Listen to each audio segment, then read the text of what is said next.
Movie की शुरुआत होती है 1913 के नोम शहर से। नोम अलास्का का एक छोटा सा शहर है। यहाँ हमें एक लियोनार्ड सपाला नाम का इंसान दिखाया जाता है। सपाला एक स्लेड डॉग ट्रेनर, ब्रीडर और मशर होता है।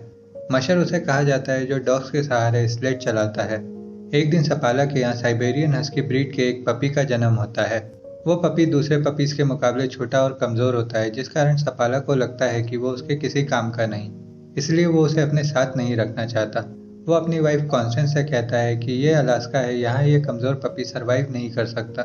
लेकिन कॉन्स्टेंस उसे अपने साथ रखना चाहती है। वो सपाला को उस पपी को एक मौका देने को कहती है और सपाला मान भी जाता है। कॉन्स्टेंस उस पपी का नाम टोगो रखती है। धीरे धीरे वक्त के साथ टोगो बड़ा होने लगता है। टोगो बहुत शैतान होता है, वो हमेशा सपाला को तंग करता रहता है। कॉन्स्टेंस सपाला से कहती है तुम टोगो को स्लेड डॉग बना लो।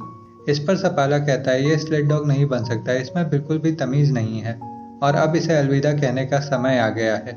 अगले ही दिन सपाला टोगो को अपने एक दोस्त वेक्टर को दे देता है। इससे उसकी वाइफ उदास हो जाती है, लेकिन वो जानती थी कि टोगो इतना शैतान है कि उसे कोई भी नहीं रख सकता, और ऐसा ही होता भी है। अगले ही दिन वेक्टर टोगो को वापस ले आता है और कहता है ये बहुत शैतान है, मैं इसे नहीं रख सकता। टोगो को वापस पाकर कॉन्स्टेंस मुस्कुराने लगती है। सपाला जब भी अपने डॉग्स को ट्रेनिंग पर ले जाता, वो टोगो को बाकी डॉग्स के साथ कनाल में बंद करके जाता था।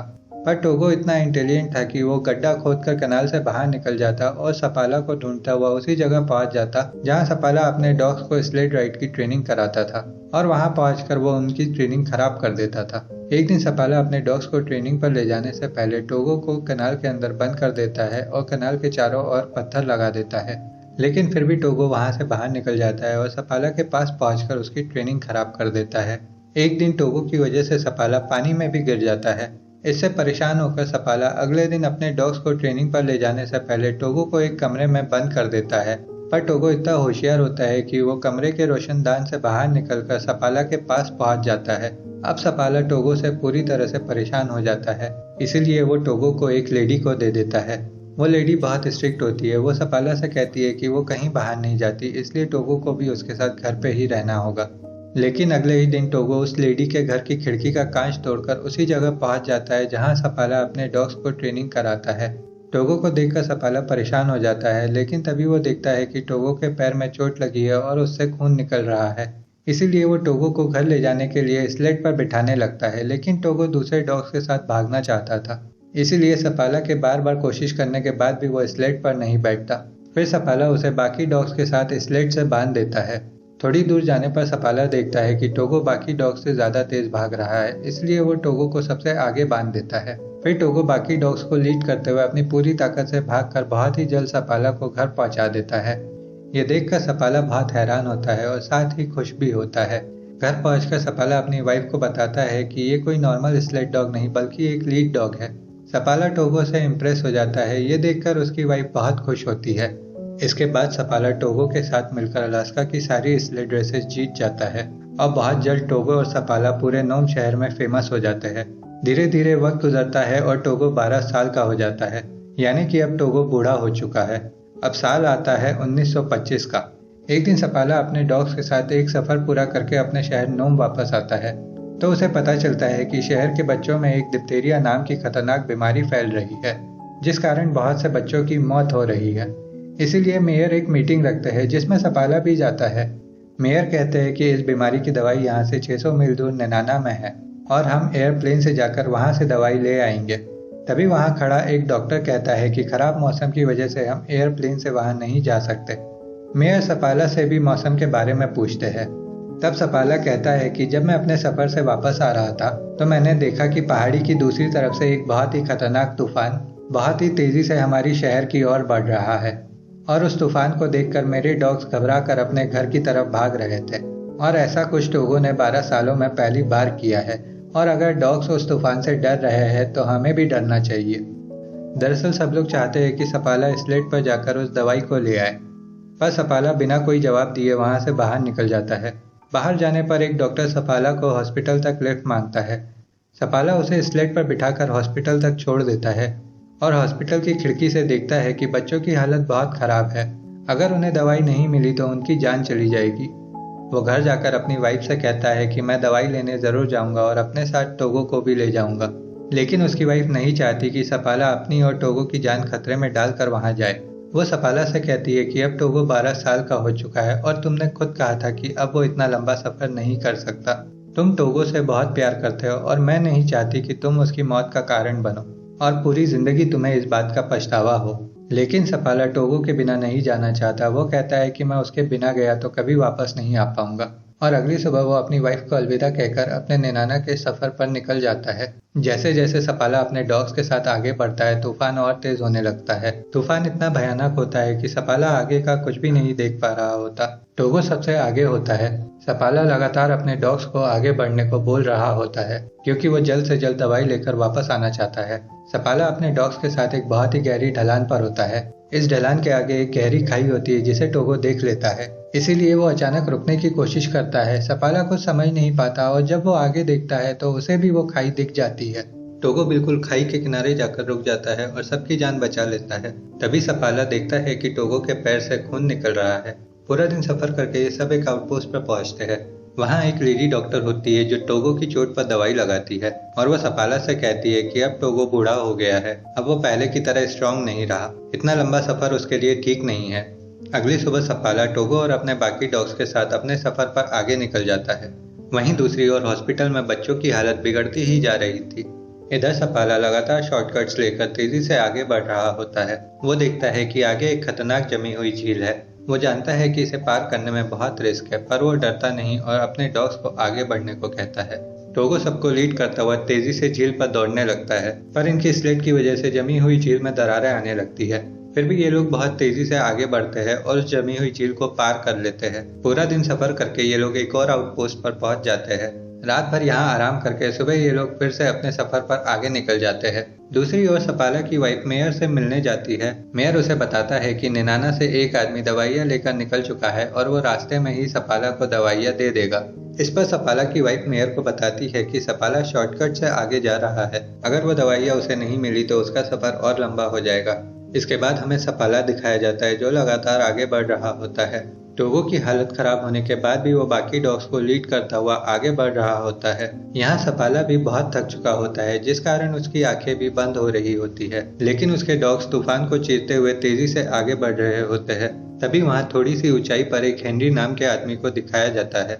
ये वही आदमी होता है जो निनाना से दवाइयाँ लेकर सपाला के पास आ रहा होता है। हेनरी सपाला को देख लेता है और उसे आवाज लगाता हुआ उसके पीछे भागता है, लेकिन सपाला मदहोशी में होता है। साथ ही यहाँ बहुत तेज बर्फीला तूफान चल रहा होता है, इसीलिए वो हेनरी की आवाज नहीं सुन पाता।